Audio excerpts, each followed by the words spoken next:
Good morning, everyone. Welcome back to Sun Up on 7. I trust that you enjoyed that man and beef conversation with Jules. It was quite juicy, and of course, it had so much fire there. I hope that you can go back and you can rewatch it and share with your friends. While we're talking about that, let me just let you know that you can follow us on our various social media platforms, which include Facebook, Twitter, Instagram, TikTok, and YouTube. And all the conversations that you miss are on our YouTube channel, so you can always go back and you can rewatch those and stay informed with everything that happens here in Sun Up on 7. It is time for our first guest here, Dr. Fernando Cuellar. And the question that all of you have been asking, what is the current status of the pandemic? Is the pandemic over? Is it winding down? So to answer those questions, we have Dr. Fernando joining us via Zoom. Good morning, Dr. Cuellar. How are you feeling today? Yes, good morning, guys. I am feeling on top of the world.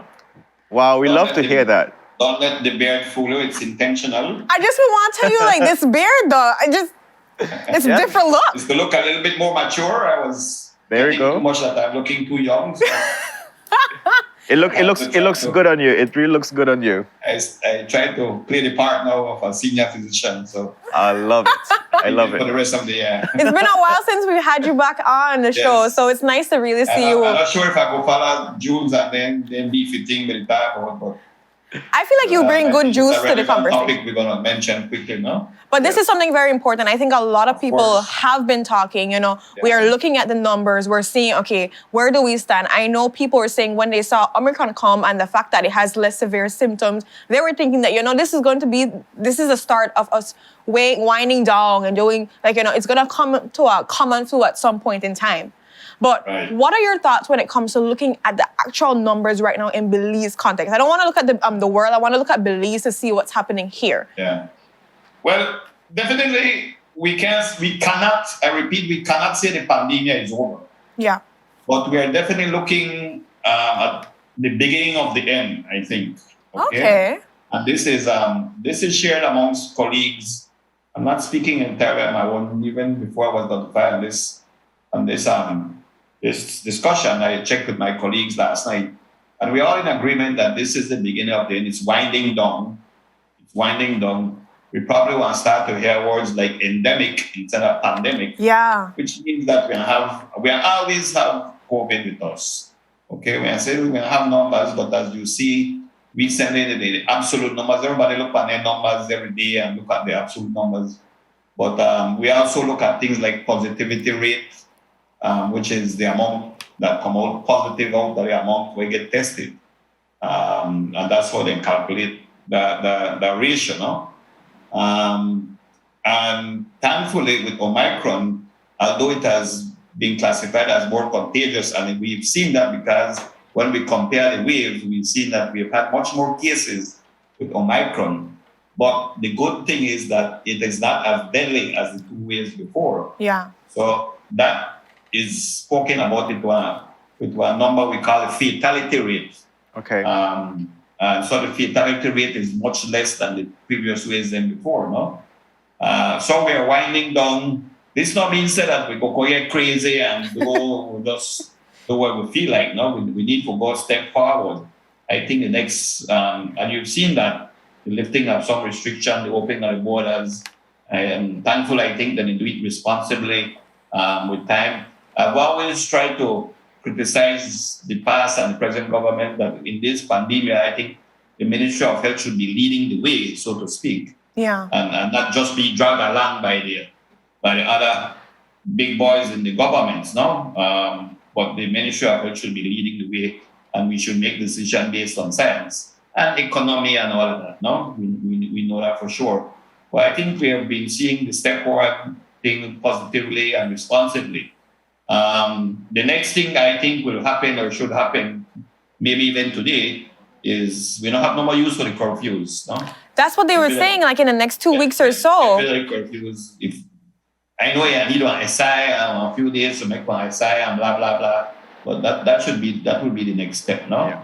What I want to make emphasis on though, that we still have that individual responsibility. Yeah. Okay? We still, Belizeans, everybody.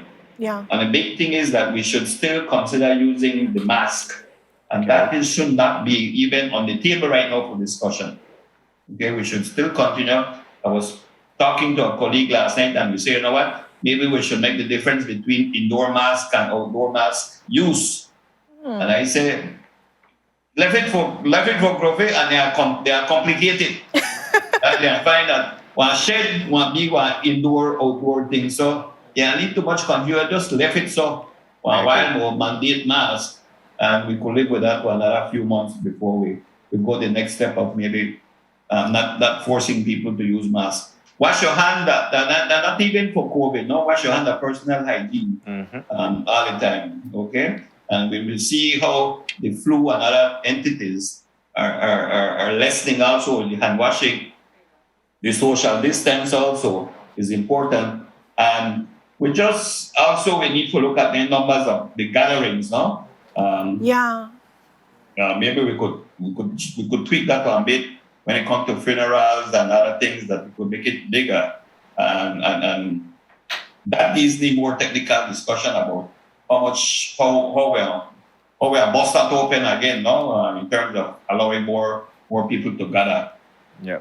Thank you, Dr. Cuellar, for reiterating that. Even though we're seeing a decrease in the fatality rate, a decrease in numbers of persons that are getting infected, we still have an important role to play in addressing this COVID pandemic. Even though curfews might get relaxed or removed, we still have a personal responsibility to protect ourselves and protect our loved ones. I want to ask you, Dr. Cuellar, what a trend that we're seeing globally, especially in the Nordic countries, is that we're seeing that there has been like a relaxation with regulations. The countries are basically saying that they have come to the end of their pandemic. But these are, of course, countries that have between 75 to 95% vaccination rates. So where does that leave countries like ours that we're struggling to get to 50%? Yeah. In everything, and not only COVID, in everything we lag behind. No, we can't compare ourselves to the first world countries. We lag behind. Maybe you could name me one thing where we are is our front. Think most only where we are is take first place. I think when there's free food. High cholesterol. I hear somebody say high. It's happening in the Scandinavian countries where they've lifted all the restrictions and all of that. We see what's happening in Canada, for example. They're fighting for that. We saw perhaps one of the fortress of the country, like Australia, lifting restrictions.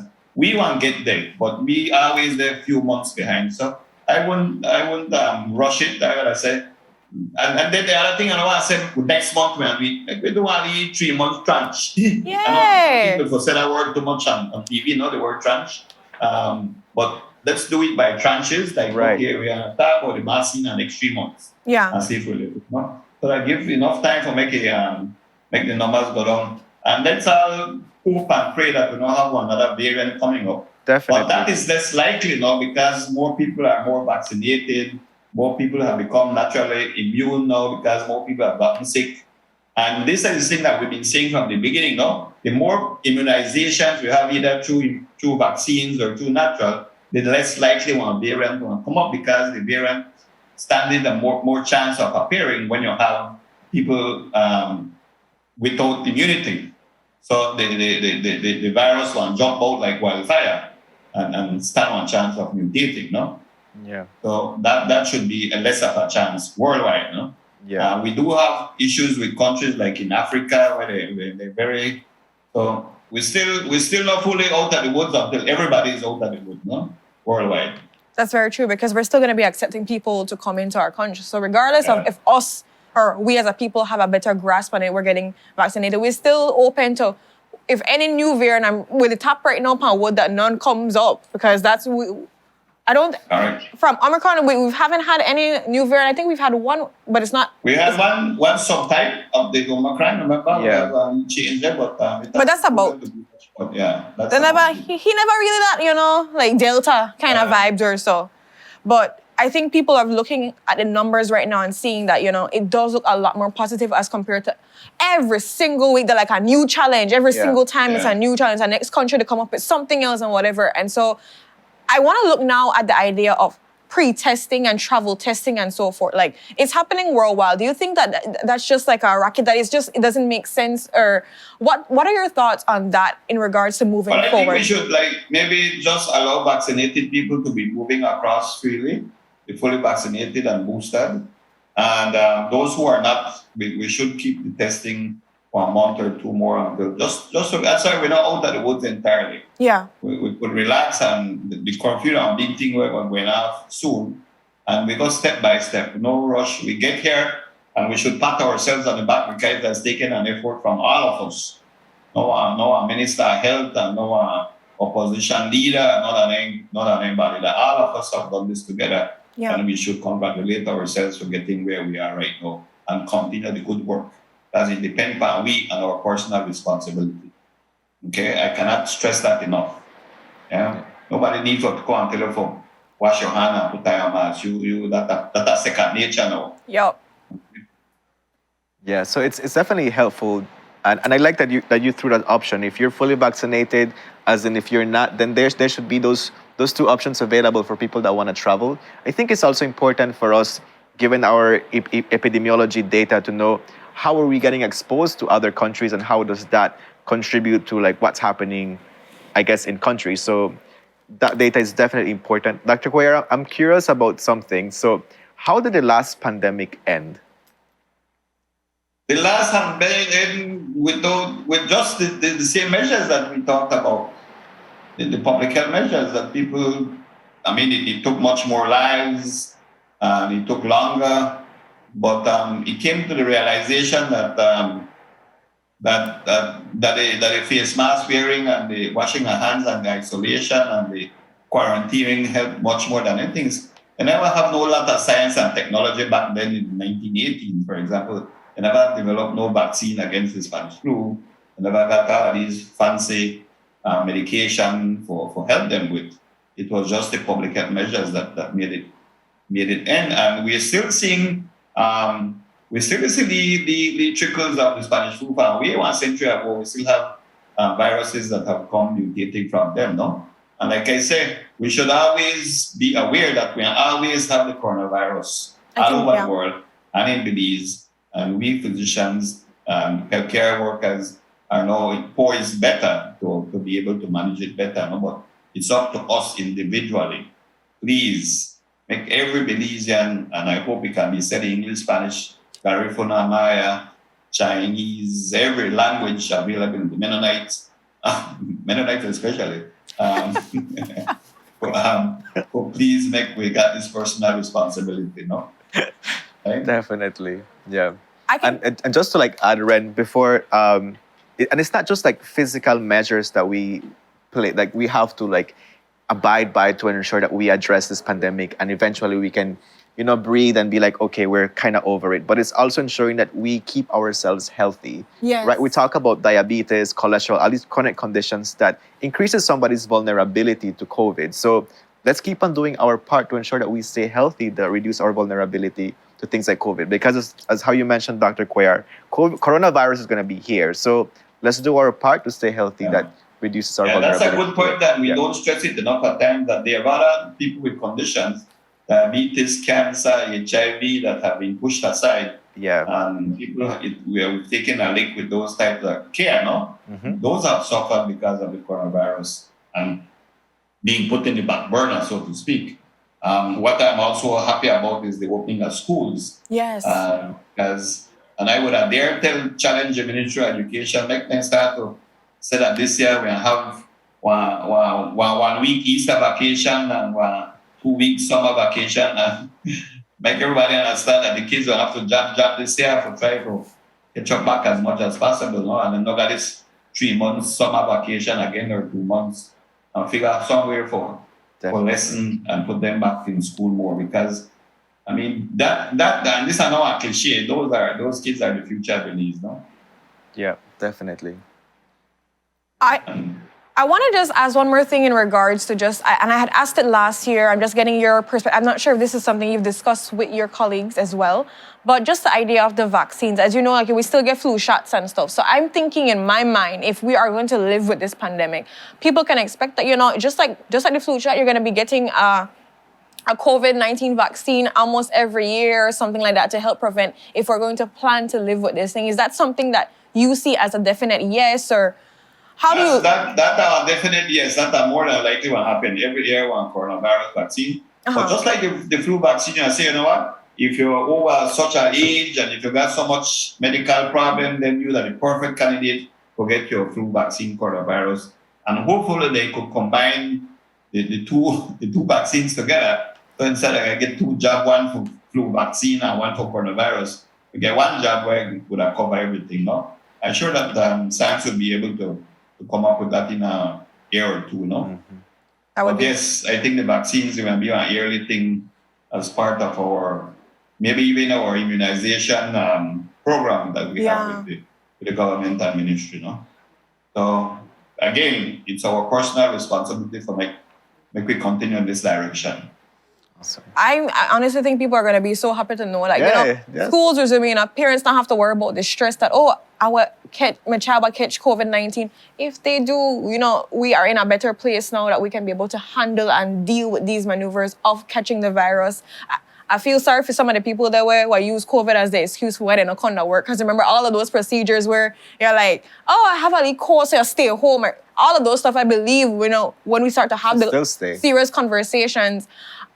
I mean, when you think about it, I would want to get into that conversation of how do you still feel when it comes to if you have a sniffle or so to stay home? Do you think that should be something that's kept?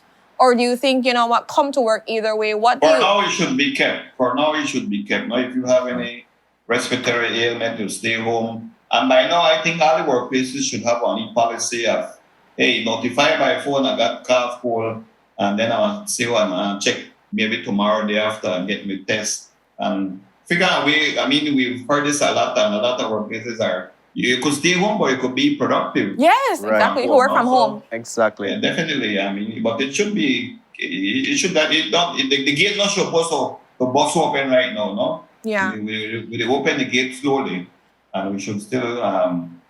But for health concerns, Dr. Cuellar, do you think that that even after we've come to the end of this pandemic, that we're here at a better place? Do you think workplaces should say, okay, once you seem somewhat of have some kind of ailment, sick or whatever it is, you could stay home and work from there instead of bringing it to the office? I think that should be a change in mentality when it comes to how we do. I know people might, milk that to the next level, but definitely I think that is something to think about. And I think that even with the idea of removing masks at some point, people will still keep it because if you have a cold or some kind of thing, it would have been nice to make you have that. But I mean, it will be removing the mandating of the mask. Yes. You will still have that personal choice. Yeah. Whether or not you want to use your mask if you're going to an enclosed area, for example, if you're going to the supermarket or somewhere and you feel more comfortable using a mask, then you should be free. And nobody should come up to you and criticize you for that. Not that you're right. Mm-hmm. Yeah. But I just want to say thank you so much, Dr. Cuellar, for being here with us. I really appreciate, getting the professional opinion from you and the fact that you talk to your colleagues too as well. I think some of the questions that we addressed, a lot of people have been thinking about it. But one of the biggest truths, and what I appreciate that you said, is just the fact that, we're coming to the end, but that doesn't mean we need to go on crazy. That means that we just need to take things in stages. So, okay, we're going to start off with removing the curfew to a certain degree. All right. Then we're going to revisit and see how our numbers when it comes to social gatherings, if we can increase it to a certain level. Then we'll look on how when it comes to maybe removing the mask at maybe the end of the year. Like just the idea of seeing the numbers and going by there. Just because every other country to do something, we have to adapt it quick like that. Yeah. And I think it's so important that we put that in our mind and get a little bit cautious still on how we are dealing with the pandemic, but understand a little relief that it's going to be a normalcy now that we're living with COVID, but we just have to see how we're going to live with it moving forward. Manage it. Yes, exactly how we manage it, because it's here to stay, not going nowhere, but we're learning how to live with it. Here, hang out with on the block and we understand how things go. And one of the things I want to say one time, we should plan for the next pandemic, okay? Yes. The next one will come. Definitely. Not if, not when. Okay, but another type of virus or something will come. So, how do you plan for the next pandemic? By learning from this one. Yeah. Exactly. Of what to do, what not to do. We should have one audit. What worked, what didn't work. Exactly. We should always have on stockpile our PPEs, for example. Sharice is asking it 100 years from now, Dr. Cuellar. Yeah, well, you have to plan at some point, no? Yeah, that is true. But honestly, I think it's looking at where we spend finances. Are getting less short. The intervals are shortening, no? Yeah. So 10, 20 years, we might, or even less, God forbid, I don't know, Still alive.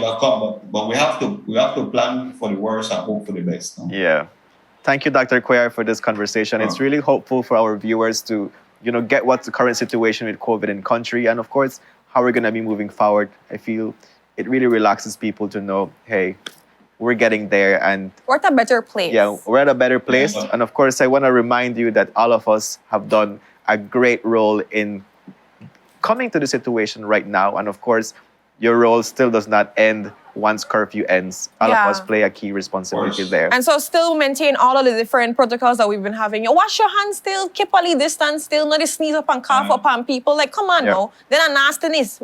Even Right. with the pandemic, the EU, we're supposed to be mindful of these things. Yes. And so although we see a better outlook of the situation at hand, still be mindful of yourself and your loved ones, because we're not supposed to just be like, willy-nilly make we live a life to the fullest. No, Yeah. we still need to be cautious. Again, thank you so much, Dr. Cuellar, for this conversation. And with that, Thank you, guys. we go to our next commercial break. When we're back, we're going to be talking woman empowerment and the upcoming discussion on February 26th. Stay tuned for that exciting conversation. We'll be right back.